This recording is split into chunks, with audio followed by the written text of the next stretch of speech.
무기력 디톡스라는 제목으로 하나님의 말씀을 살펴보겠습니다. 서울대 병원 정신건강의학과 윤대현 교수가 있습니다. 정신과 의사로 30여 년간 사람들의 마음을 치료하기 위해서 애써 왔는데요. 요즘에 사람들이 가장 많이 하는 질문이 있다고 합니다. 언제쯤 의욕이 생길까요? 언제쯤 의욕이 생길까요? 이 질문을 요즘에 정말 많은 사람들이 한다고 합니다. 그러니까 지금처럼 임상 현장에서 사람들의 마음 에너지가 고갈된 모습을 본 적이 없다고 해요. 2023년 맥킨지 앤드 컴퍼니에서 조사한 바에 의하면 전 세계 직장인 중 42%가 무기력감을 느끼고 있다고 합니다. 한국인은 무려 51%가 무기력을 호소한다고 합니다. 한때 직장인들이 대표적으로 고민했던 키워드가 분노였다고 해요. 그런데 이제는 화낼 힘도 없고 그저 무기력하다라는 사람들로 다 이제 또 바뀌어 버렸다라는 거예요. 지금 전 세계가 심각하게 무기력 모드에 빠져서 가라앉는 중이라고 그렇게 이야기를 합니다. 이 무기력은요, 업무 능력이나 관계의 질을 굉장히 낮추어 가지고 결국에는 삶의 전반적인 영역에서 질이 현저하게 떨어지는 그런 결과를 만들어낸다라는 거죠. 그래서 교수님은 30년간의 임상 경험하고 연구를 집약해 가지고 무기력을 해결하는 의욕 활성화 솔루션을 담은 책을 발간을 했습니다. 그런데 이 책 제목이 독특해요. 무기력 디톡스라는 책입니다. 이 책에서 이런 이야기를 합니다. 무기력은 잘 다루지 못하면 온몸에 독소처럼 퍼진다. 이때 마음의 시스템을 바로잡지 않고 단발성 처방만 이어가다 보면 무기력한 상태가 끝없이 반복된다. 그래서 지금 우리 마음에 필요한 것이 디톡스다. 저는 지난주에 이 교수님이 궁금한 거예요. 그래서 좀 더 알아보고 싶어가지고 검색을 해봤더니만 인터뷰를 하는 영상이 있더라고요. MC가 본인이 굉장히 무기력함을 느끼니까 교수님에게 자신이 요즘 너무 무기력하다라고 이야기를 했어요. 그러자 바로 교수님이 손흥민 선수 같기 때문이라고 이야기를 한 거예요. MC가 무슨 말인지를 몰라서 다시 묻자 이렇게 대답을 했습니다. 손흥민 선수 같이 체력이 뛰어난 선수도 경기를 마치고 나면 고갈돼서 무기력해집니다. 그러니까 게을러서 무기력한 게 아니고 우리가 열심히 사는 결과 무기력해졌다라는 것이죠. 이 책에서도 무기력은 열심히 마음의 에너지를 쓴 흔적이라고 그렇게 이야기를 해요. 그래서인지 정재형이라는 뮤지션이 이 책에 대한 추천사로 이런 글을 남겼어요. 무기력은 열심히 살았다라는 증거이지 결코 자책할 것이 아니라고 저자는 말한다. 내 나이에 무슨 위로인가 했지만 눈물이 난다. 내 나이에 무슨 위로인가 했지만 눈물이 난대요. 저는 이 표현이 굉장히 공감이 많이 되더라고요. 그러면서 이 글을 보는데 우리 교회에 많은 분들이 생각이 나는 거예요. 우리 교회에 많은 분들도 사실 지쳐있는 분들이 많거든요. 왜 많이 지쳐 있겠어요? 교회를 세우기 위해서 지금까지 모든 마음의 에너지를 쏟아냈기 때문에 그런 것이죠.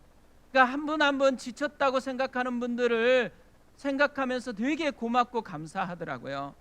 또 이 표현을 보면서 생각난 분이 엘리야였습니다. 지난주에도 살펴봤지만 그는 용사 중에 용사였는데 지금 갑자기 무기력함에 빠져 있는 것입니다. 엘리야 인생에서 가장 최악의 때였지만 바로 그때 가장 따스한 하나님의 사랑을 경험하고 있었어요. 따스하게 다가와서 어루만지면서 계속 먹을 것을 공급해 주셨습니다. 이 사랑을 받은 엘리야가 어떻게 했을까요? 8절과 9절에 이 결과를 이렇게 이야기를 합니다. 이에 일어나 먹고 마시고 그 음식물의 힘을 의지하여 40주 40야를 가서 하나님의 산 호렙에 이르니라. 엘리야가 그곳 굴에 들어가 거기서 머물더니 여호와의 말씀이 그에게 임하여 이르시되 엘리야야 내가 어찌하여 여기 있느냐. 엘리야가 일어나 먹고 마시고 그 음식물의 힘을 의지해서 간 곳이 있어요. 하나님의 산 호렙이었습니다. 이 하나님의 산이라는 이 하나님이 붙어 있다 보니까 우리는 이제 엘리야가 좀 정신 좀 차렸나 보다 이렇게 생각하기 쉬워요. 하지만 반대입니다. 이 호렙산은 엘리야의 사명지인 북이스라엘과는요 훨씬 더 멀어진 곳이에요. 그러니까 더 멀리 도망갔다라는 말인 거죠. 이 엘리야가 심지어 호렙산에 와서 한 게 있어요. 기도하는 게 아니고 동굴 속으로 더 깊이 숨어들었습니다. 하나님의 얼굴을 피해 가지고 더 깊은 곳으로 숨어버리고 있다라는 것이에요. 저는 오늘 말씀을 묵상하다가요 두 가지가 좀 놀랍게 느껴졌어요. 하나는 이런 엘리야의 모습이에요. 850대 1의 영적 싸움에서 승리했어요. 기도하기만 하면 불이 내렸고 기도하면은 큰 비가 내렸어요. 그러니까 누구보다도 하나님의 엄청난 기적을 생생하게 경험했어요. 뿐만 아니라 무력해져 있을 때는 가장 따스한 사랑으로 하나님께서 공급해 주셨어요. 그런데도 불구하고 하나님을 피해 가지고 더 멀리 또 더 깊은 동굴 속으로 숨어버렸다라는 것이죠. 이럴 수 있는 것, 이럴 수 있는 게 인생이라는 것을 보여주고 있는 것이죠. 또 하나 오늘 말씀을 묵상하면서 놀랬던 것은요 하나님의 마음이에요. 이것을 보는 하나님의 마음. 이런 동굴 속에 숨은 엘리야에게 여호와의 말씀이 임합니다. 엘리야야 내가 어찌하여 여기 있느냐 묻습니다. 이 말은 무슨 말이겠어요? 네가 있어야 할 곳은 여기가 아니다라는 거죠. 너는 이렇게 하나님의 낯을 피해 가지고 동굴 속에 숨어 있어야 되는 그런 존재 아니다, 이렇게 말씀하고 있는 거예요. 엘리야를 결코 포기할 수 없다라는 이 하나님의 깊은 심정이 담겨 있는 표현인 거죠. 많은 사람에게 존경을 받고 있었던 존 스토트 목사님이요 나는 왜 그리스도인이 되었는가라는 책에서 이런 고백을 합니다.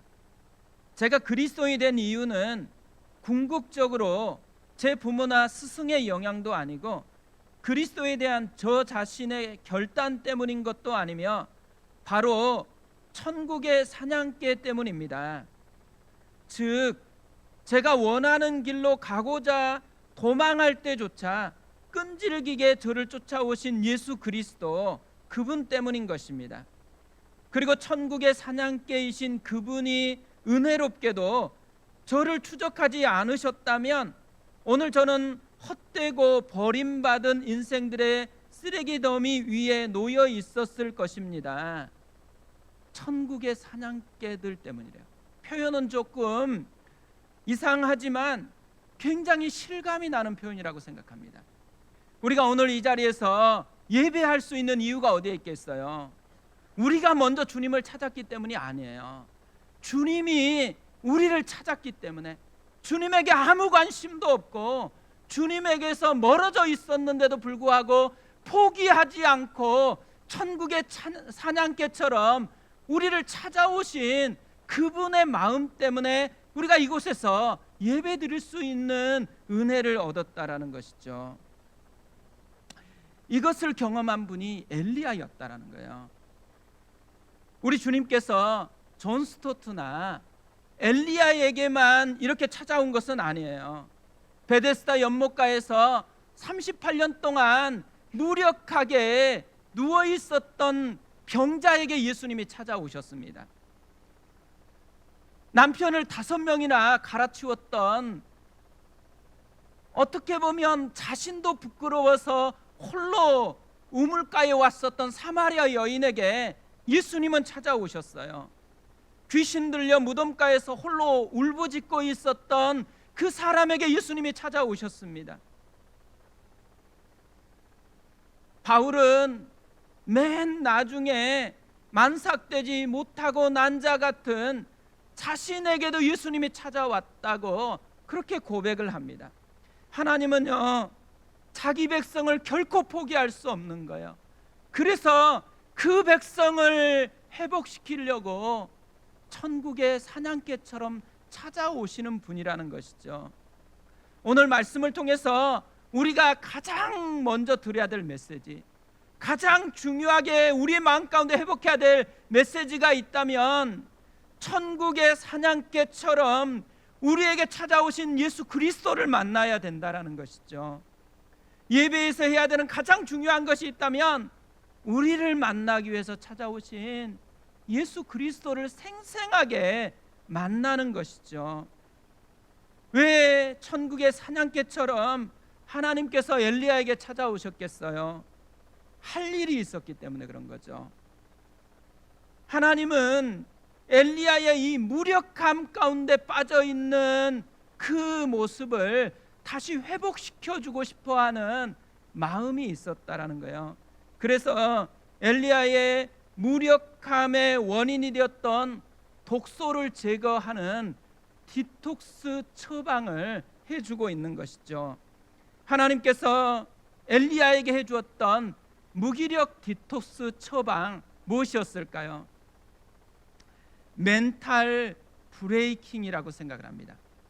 이 멘탈 브레이킹이라는 말은 무기력 디톡스라는 책에서 윤대영 교수님이 한 표현이에요. 우리 마음에는 2가지 공간이 있대요. 일을 하는 공간, 일의 공간이 있고 쉼의 공간이 있대요. 일을 하다가도 쉼의 공간으로 자유자재로 이동하는 사람은 마음이 건강한 사람이 된대요. 그러니까 우리 마음에는 실제 있는 자동차와 같은 브레이크는 없어요. 그런데도 불구하고 우리도 일의 공간에서 쉼의 공간으로 이동하는 브레이킹이 매번 필요하다라는 거죠. 오늘 말씀을 묵상해 보면요, 하나님께서 엘리야에게 처방하신 것이 바로 멘탈 브레이킹이라고 할 수 있다라는 거죠. 갈멜산에서 영적인 싸움에 승리했어요. 기도하기만 하면 불도 내렸고 비도 내렸어요. 따뜻한 사랑으로 찾아오신 하나님을 경험했어요. 그럼에도 불구하고 아직도 엘리야의 심령 깊은 곳에는 무기력의 독소가 완전히 해소된 것은 아니라는 것이죠. 그래서 하나님을 피해서 동굴 속으로 숨어버린 것입니다. 그런데 이렇게까지 엘리야가 무기력에 빠졌던 이유가 어디에 있겠어요? 하나님의 뜻이 이루어지지 않아서일까요? 그렇지는 않아요. 자기의 뜻이 이루어지지 않아서입니다. 엘리야에게는 자기가 원하는 대로 돼야 된다라는 그림을 가지고 있었어요. 갈멜산에서 영적인 싸움에 이기고 3년 반 동안 내리지 않았던 비가 내리면은 우상 숭배로 가득 찼던 조국 이스라엘이 대각성이 일어나서 하나님께로 돌아올 줄 알았던 것이죠. 먼저 왕이 회개하고 아내 이세벨에게 나아가서 단호하게 이제부터는 우상을 버리고 여호와를 섬기겠다고 선포할 줄 알았어요. 모든 백성들도 다 여호와께로 돌아가자라고 선포할 것이라고 여겼습니다. 그런데 자기가 기대했던 변화는 하나도 보이지 않아요. 오히려 자신을 죽이겠다는 이세벨의 소식만 들릴 뿐입니다. 그러다 보니까 열심히 해봤자 아무 소용없다라고 여기면서 마음을 놓아버렸다라는 거죠. 엘리야가 무기력에 빠졌던 진짜 중요한 이유가 뭐라는 거예요? 그림을 이동하지 않아서라는 것이에요. 자기가 원하는 그림에서 하나님이 그리고 계신 그림으로 이동을 하지 않았기 때문이라는 거죠. 그러니까 멘탈 브레이킹이 일어나지 않아서 이런 무기력함 속에 빠져 있다라는 것이에요. 근데 엘리야만 그럴까요? 저는 우리도 마찬가지라는 생각이 많이 들었습니다. 우리가 가정에서 마음이 상하는 이유가 어디에 있어요? 가정에서 무기력하게 있는 이유가 어디 있어요? 내가 원하는 대로 잘 안 하기 때문에, 안 해주기 때문에 그런 거잖아요. 내가 원하는 대로 안 해가지고 마음이 막 상하는데 갑자기 내 마음에 브레이크를 싹 밟고 아내가 원하는 그림을 내가 보고 그대로 따라간다고 생각해 보세요. 그럼 우리 가정에 무슨 일이 일어날까요? 그렇게 상했던 것이 다 변화가 되기 시작할 겁니다. 그러니까 가정에서뿐만 아니라 교회에서나 직장에서나 갈등이 일어날 때가 있잖아요. 이 갈등이 일어날 때에 무슨 마음을 가져요? 그러니까 그 사람이 나쁘기 때문에 갈등이 일어난 생각을 하기가 쉬워요. 그러나 갈등의 깊은 뿌리를 보면 그 사람이 나빠서 갈등이 우리 가운데서 지속해서 역사하는 게 아니고 내가 원하는 그림대로 안 되는 것에 자꾸 내 마음이 머물러 있기 때문이라는 거예요. 그렇기 때문에 내 마음에 머물고 있는 이 내가 원하는 대로의 그림의 브레이크를 밟고 다른 사람이 원하는 것이 무엇인지를 다시 보는 이동이 일어나야 된다는 거죠. 하나님께서요, 엘리야가 이 무기력함에 빠졌던 근본적인 원인을 발견하고 하나님이 멘탈 브레이킹을 대신해 주어요. 그 내용이 11절 12절에 나옵니다. 여호와께서 이르시되 너는 나가서 여호와 앞에서 산에 서라 하시더니 여호와께서 지나가시는데 여호와 앞에 크고 강한 바람이 산을 가르고 바위를 부수나 바람 가운데에 여호와께서 계시지 아니하며 바람 후에 지진이 있으나 지진 가운데도 여호와께서 계시지 아니하며 또 지진 후에 불이 있으나 불 가운데도 여호와께서 계시지 아니하더니 불 후에 세미한 소리가 있는지라. 여호와께서 말씀하세요. 동굴에 나와서 여호와 앞에 서라는 거예요. 그리고 난 후에 보여주세요. 크고 강한 바람이 산을 가르고 바위를 부수세요. 그런데 이 엄청난 바람 가운데 여호와가 보이지를 않아요. 다시 바람 후에는 땅을 완전히 뒤집어 엎는 지진이 일어났습니다.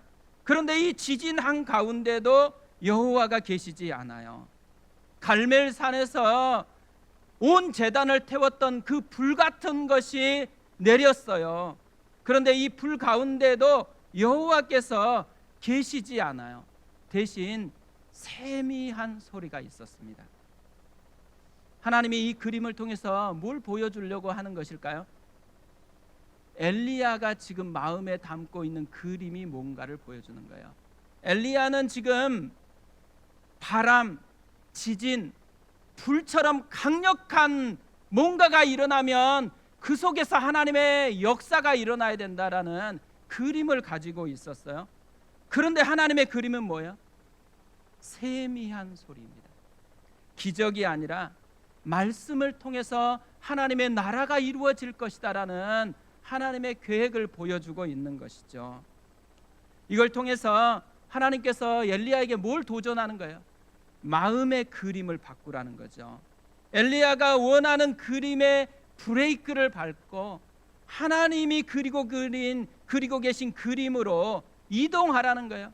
그러니까 멘탈 브레이킹을 해야 된다라고 말씀하고 있는 것이죠. 이렇게 놀라운 것을 보여주었는데요, 엘리야가 멘탈 브레이킹을 했을까요? 근데 그렇지 않아요. 왜냐하면 엘리야에게는 그것보다 더 강하게 깊이 뿌리 내려 있는 것이 있었다라는 거예요. 엘리야의 마음에 강하게 뿌리 내렸던 것, 자기가 옳다라는 생각이에요. 자기의, 자기 중심성이 깊이 뿌리내려 있었습니다. 그래서 하나님께서 두 번이나 물으시는데 두 번이나 같은 대답을 해요. 이렇게 대답을 합니다. 그가 대답하되 내가 만군의 하나님 여호와께 열심히 유별하오니 이는 이스라엘 자손이 주의 언약을 버리고 주의 제단을 헐며 칼로 주의 선지자들을 죽였음이오며 오직 나만 남았거늘 그들이 내 생명을 찾아 빼앗으려 하나이다. 엘리야의 대답을 잘 살펴보세요. 제일 먼저 얘기한 게 뭐예요? 내가 만군의 하나님 여호와께 열심히 유별하다. 이 좀 표현이 와닿지 않는데요. 개역 한글 성경, 옛날 성경은 이렇게 번역했어요. 내가 만군의 하나님 여호와를 위하여 열심히 특심하오니. 여기까지는 좋아요. 우리도 이런 고백할 수 있었으면 좋겠어요. 저도 전심으로 주님을 예배합니다. 전심으로 주님을 사랑하고 주님을 섬깁니다. 이렇게 고백할 수 있으면 얼마나 좋아요. 문제는 그 뒤에 말이에요. 그 뒤에 이렇게 말하죠. 이스라엘 자손이 주의 언약을 버리고 주의 제단을 헐며 칼로 주의 선지자들을 죽였습니다. 그리고 오직 나만 남았습니다. 엘리야가 말하고자 하는 핵심이 뭐예요? 이스라엘이 문제고 자기는 문제가 없다라는 거예요. 자신 빼고 다 깨진 그릇들 투성이라는 이야기를 하고 싶은 거죠. 이런 엘리야에게 하나님께서 18절에서 이렇게 말씀을 해요. 그러나 내가 이스라엘 가운데에 7,000명을 남기리니 다 바알에게 무릎 꿇지 아니하고 다 바알에게 입맞추지 아니한 자니라. 저는 이 말씀이 이렇게 들렸어요. 엘리야야, 너도 깨진 그릇이다. 이스라엘만 깨진 그릇이 아니고 너도 깨진 그릇이다. 그러니 네가 지금 해야 될 일은 동굴 속에 숨어 있는 것이 아니고 나에게 항복하고 나에게 돌아오는 것이다. 이스라엘만 돌아와야 되는 게 아니고 엘리야도 하나님께로 돌아와야 된다라는 거죠. 저는 우리도요, 엘리야처럼 생각할 때가 되게 많다고 생각합니다.